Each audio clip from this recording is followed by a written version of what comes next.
मैंने कहा चलो बेटा। नहीं चलना है मुझे। कब तक चलेगा ये? मेरे रास्ते में कितनी रुकावटें हैं और कितनी बार करूं?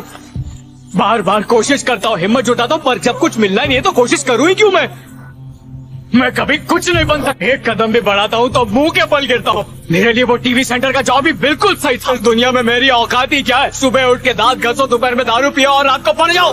मैंने छोड़ दीजिए। छोड़ दो मतलब? छोड़ दो मतलब आप नहीं समझेंगे।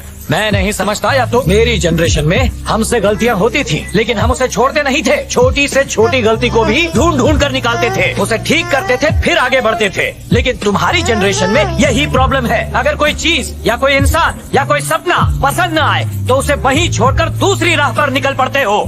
अगर हर चीज इसी तरह छोड़ते रहे तो आखिर में तुम खाली हाथ ही रह जाओ। अगर कोई प्रॉब्लम खड़ी हो जाती है तो उसका सामना क्यों नहीं करते, उसे सॉल्व क्यों नहीं करते? अगर तुम्हारे किए हुए काम पर कोई उंगली उठाता है तो उसे उसका जवाब दो, और अगर जवाब पता नहीं तो ढूंढो। अगर अपनी गलतियां सुधार लोगे तो दुनिया की कोई ताकत तुम्हें नहीं रोक सकती। सालों से भगवान की पालकी का बोझ अपने कंधे पर उठाता रहा, लेकिन तुम्हारी जिम्मेदारी का बोझ मुझ पर से अब तक नहीं उतरा।